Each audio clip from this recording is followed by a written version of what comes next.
1978. I was starting my first year of medical school, and I had a tooth pulled, and it wouldn't stop bleeding. The next day I went back to my doctor, who sent me to have my blood tested, and the lab said, "Wait, don't leave." And on that day I was diagnosed with chronic myelogenous leukemia and told that I had about 3 years to live. Gold teeth and a curse for this town were all in my mouth. Well, in the next 3 years, I met my wife. We were married. And at the end of that 3 years, just when I was really, really sick, the Fred Hutchinson Cancer Research Center decided to do an experimental marrow transplant on me. And I was given about a 25% chance of success, and that sounded like a lot better than zero, so I went for it.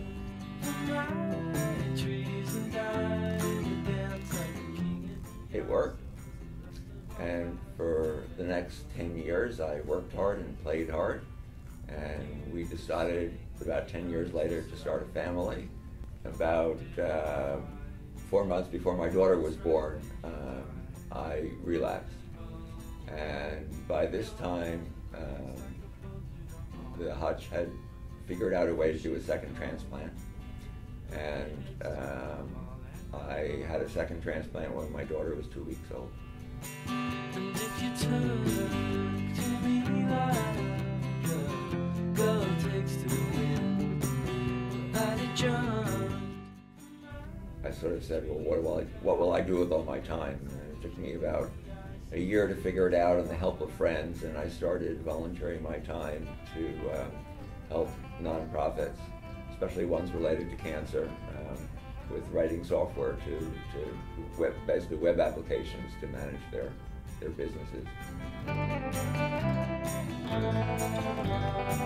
I like to exercise with people. If I don't have another person, I sort of don't have a commitment to myself to exercise, and so that's one of the reasons that I was really interested in the Survive and Thrive program. And the other tendency I have is to exercise and then overdo it and hurt myself. And so I really wanted to learn how to exercise correctly.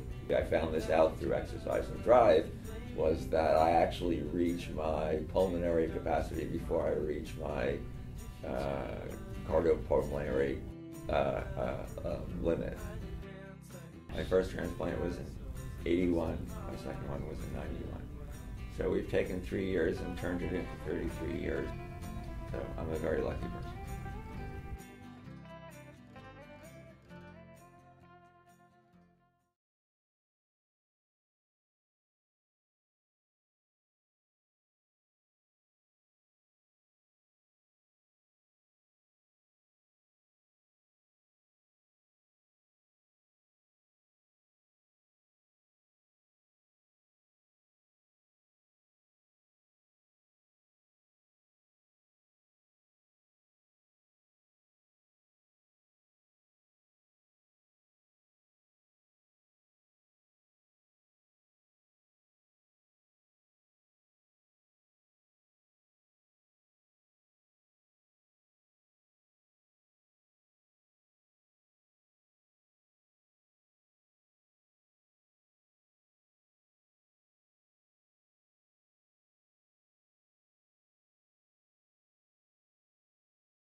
that's sort of why I enrolled in the program. That's the short version.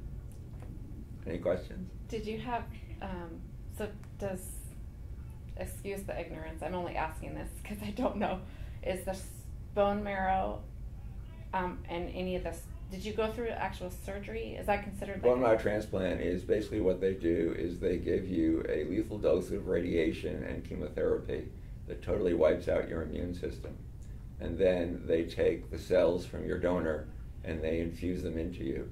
And the cells know that they belong in where the marrow space is, and so they go to the marrow space and they start growing. The trouble is that there's a period of 2 to 3 weeks where you basically have no immune system. Mm-hmm. So you have to be protected against germs and the environment. Mm-hmm. And then it takes about 100 days until you're sort of ready to be out of the immediate hospital. Not that you're in the hospital, but you're closely watched for about 100 days. And then your immune system takes somewhere between a year and 2 years to come back to what we would consider normal. Wow. And so there was no actual surgery per se where you had to have like any lymph nodes removed or anything like that? No, the only surgery was to put in a catheter Okay. so they could give me blood products. So that I had a Hickman catheter on this side and one on this side, and that was the only surgery that was involved. So, I mean, the limiting things that I have is we think that due to the graft versus host disease, which is sort of similar to an autoimmune disease, I have a lot of tendinitis. So that limits my ability to do things. And I have a knee injury that sort of limits my ability to do things. And then I had something called bronchiolitis obliterans, which basically decreased my capacity to move air into my lungs. So I'm about at 6% of normal right now.